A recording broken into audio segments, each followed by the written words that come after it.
Week 5 college football and Week 4 NFL games. I got 3 in each. Let's start with college. Utah State plus 22.5 against Vanderbilt. I bet that this morning. I like the Aggies quite a bit in this matchup against Vandy. I think this is going to be a letdown for Vanderbilt, okay? So think about the last 3 weeks for Vandy, right? You go on the road to Virginia Tech, a team that you upset last year. Difficult environment, night game in Blacksburg. You get up for that one, and they roll them. Then you go on the road and you play South Carolina. Difficult environment. Both teams had high expectations coming into the year. Vanderbilt kills them. Last week, they played Georgia State, a team that upset them last year. Vanderbilt hung 70 on Georgia State last week. Do you think they wanted to run up the score on Georgia State? And then next week, Vanderbilt has Bama. And we all know what happened in that game last year. So Vandy definitely looking ahead. They want another shot, this time going into Tuscaloosa and try to upset Bama again. And standing in between all that is this matchup against Utah State, who, oh, by the way, has already played an SEC team this year. They went to College Station. They lost by 22 to Texas A&M. That would cover the number for us this week. Bronco Mendenhall is the head coach of Utah State. A lot of you might know that name from his time at BYU, from his time at Virginia. So they have a good coach, and they have a good quarterback in Bryson Barnes as well, who was a Utah quarterback when they had all those injuries a couple years ago. He's been at Utah State the last couple years. Utah State is a capable team, and it just feels like a big letdown for Vandy with the games that they've played, with Bama upcoming. Don't really know what the motivation is for them other than to get out of this game with the win and not many injuries. So I'll take Utah State plus the points against Vanderbilt. I also like Auburn plus 6.5 against Texas A&M. Told you guys I liked Oklahoma last week. We're fortunate to get that cover with the safety at the end. But I like Auburn this week. When I saw Auburn's upcoming schedule at Oklahoma, at Texas A&M, I knew this would be the game that I would bet Auburn. Look, A&M had a great road win at Notre Dame. Super impressive. But after watching Notre Dame again against Purdue, like, how good is Texas A&M? Because Notre Dame, Chris Ash, that defensive coordinator, is terrible. So even though I do think A&M has talent offensively, I think it's a little overblown because I don't think Notre Dame's defense is very good at the moment. Whereas Auburn, the key to the Tigers is all about, can they run the football? We gave out Jackson Arnold under 42.5 rushing yards. He had negative 11. He got sacked 11 times because you can't run on Oklahoma's defense. On Texas A&M, you can, though. They have given up 142 rushing yards so far this season. So this is a good matchup for Auburn. Their defense is solid. They knew going into this 2-game stretch against Oklahoma and A&M, they had to get a split in one of these games. I think this is the game to get it. A&M's coming off a bye. They're feeling great. Last time we saw them, they had that crazy win against Notre Dame. Here comes Auburn off of a tough loss, a game they had a chance to win. I think this is a much better matchup for them. I like Auburn plus 6.5. How about Rice and Navy? Let's go to the group of 5 schools, and let's take the under 45.5.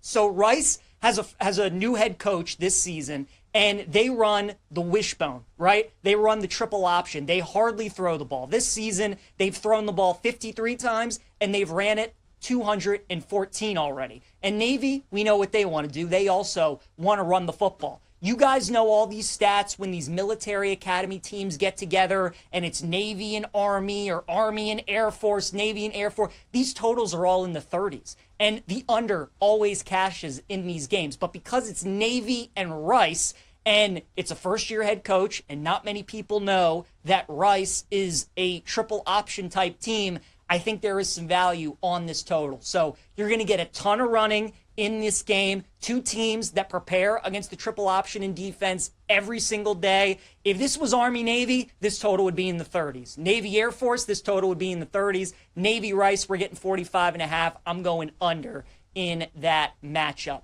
Deadhead 3333. Thoughts on the side and total in Army versus East Carolina for Thursday this week. No plays for me at Deadhead on this game. Now, East Carolina's taken a ton of money. They were like a 2.5-point favorite. Now they're all the way up to 5.5. So now that it's up to this, maybe would lean Army in the game. But as of now, nothing for me on that matchup. As for the NFL, 3 lines that have already jumped out to me for week 4 coming up. Chargers minus 5.5 against the Giants. So let's think about this. The Chiefs just played last night against the Giants, and Kansas City was a 5.5-point favorite in that game against the Giants. At this point in the season, who do you guys think's the better team, the Chargers or Kansas City? So why are the Chargers laying the same amount of points in this game against the Giants that the Chiefs are? It's a bad spot for LA. They've started the season 3 straight divisional games. Kansas City, Vegas, and Denver yesterday, coming off a great come-from-behind win, have to travel across the country,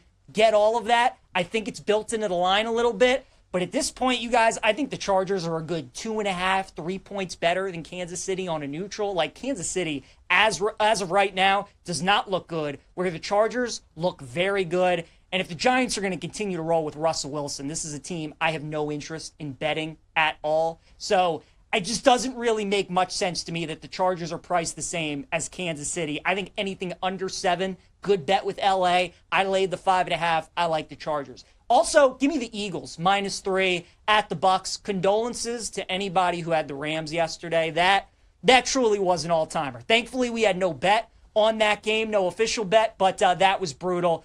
I would bet the Eagles, though, on Sunday against Tampa. Now, this has been a house of horrors for Philadelphia. If there has been one place over the last couple of years they have not played well, it has been against the Bucks and in Tampa. And they have had some duds, whether it was the playoff game a couple of years ago, whether it was the regular season game last year. The Eagles have never played well in Tampa. If you want to go all the way back to when they played Brady in the playoffs, it's been a bad place for them. But this Bucks team, you guys, just continues to win games that they they could easily be 0-3. Yes, they were up big in that game against the Jets yesterday, but then the Jets blocked the field goal. They were up a point with a minute 30 to go. Definitely a game that Tampa could have lost. Mike Evans left the game yesterday with another injury. They just continue to get beaten up by injuries every single week. And the Eagles just find ways to win games. And with that game, the way that game went against the Rams, yes, they were fortunate to win. They know they were fortunate to win, but they're going to refocus. This is a big game in the NFC and a place that they never play well. I like Philadelphia -3. And then give me the Raiders -110 against the Bears. I love when a game goes exactly like you think it will. And that's exactly how the Bears-Cowboys game went. Nobody wanted the Bears. Everybody was out. Told you guys I liked them to win, and then everybody would be back in, and that's exactly what's happening on this Monday morning. Did you see how good Caleb Williams looked last night? Ben Johnson's definitely the guy in Chicago. Do you see how the schedule lines up for... We're not falling for the trap. The Bears were the play yesterday. That was the spot to back the Bears. Now we go back to fading them, and we're taking the Raiders -110 on the money. Because right now the Raiders, it's a great buy low opportunity on that. I mean, their past 2 games against the Chargers and the Commanders, they've looked really, really bad. This is another bad defense that Caleb Williams should be able to put up points against, but it's a nice buy low opportunity on Vegas. I think Pete Carroll's going to have his guys ready. Tough scheduling spot for them. You know, playing against the Chargers on a Monday, short week, going on the road, preparing for a different quarterback in Mariota. Got that news late in the week that it wasn't going to be Jaden. Now you come back against the Bears, who are feeling great after Ben Johnson gets his first win. I like Raiders money line at -110.